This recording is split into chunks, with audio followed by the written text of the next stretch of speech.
হযরতে ফাতিমাতুজ জাহরা রাদিয়াল্লাহু তাআলা আনহার বিয়ের কাবিন, রু জগৎ ওনার বিয়ে হচ্ছে। আল্লাহ তাআলা রব্বুল আলামিন নিজেই ওয়াকিল হয়েছেন। জিবরিল আলাইহিস সালামকে বানিয়েছেন খুতবা পাঠক, মিকাইল আলাইহিস সালাম ছিলেন সাক্ষী। তাফসীর রুহুল বয়ানের মধ্যে এসেছে এগুলো। ওখানে হযরতে ফাতিমাতুজ জাহরা রাদিয়াল্লাহু তাআলা আনহা সাইয়্যিদা তাইয়্যিবা তাহেরা জাহেদা আবেদা রাকিয়া সাজেদা ফাতিমা। নাকি বলা হচ্ছে তোমার বিয়ের কাবিন কি দেব? আল্লাহ বলছেন, উনি বলছেন আল্লাহ আমার বিয়ের কাবিন জমা থাক, সময় মতো নিয়ে নেব।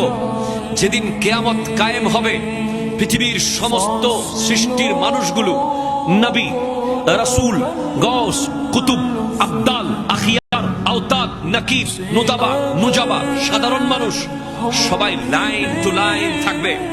আর সেদিন একটা আওয়াজ আসবে, ইয়া আহলাল জামে গুদ্দু আবসারাকুম হাত্তা তামুররা ফাতিমাতু বিনত রাসূলিল্লাহ। হে হাসরের মানুষ, সবাই মাথা নিচু করো, চোখ নিচু করো, যতক্ষণ নবীর বেটি ফাতিমা পুলসিরাত পার হবে না।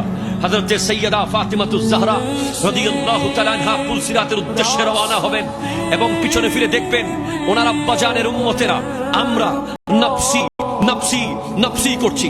ফাতিমাতুজ জাহরা রাদিয়াল্লাহু তাআলা আনহা পুলসিরাতে পা রাখবেন আর পিছনে তাকিয়ে বলবেন, আল্লাহ আমার বিয়ের কাবিন দাও।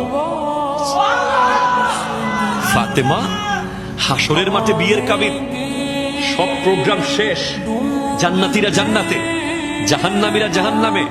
এখন কিসের বিয়ের কাবিন? না আল্লাহ, এজন্য জমা রেখে দিয়েছিলাম কি আজকে আমার বিয়ের কাবিন হবে, আমার আব্বা জানের উম্মতদেরকে মাফ করে জান্নাতে দিয়ে দাও। তাহলে এই কাবিন, যেই কাবিন প্রথম কাবিন নবীজির দুরূদ, যেই কাবিনের কারণে আমরা কাল হাসরের মাঠে পার হতে পারবো, আজ সেটা কোথায়, কোন জায়গায় গিয়ে দাঁড়িয়েছে?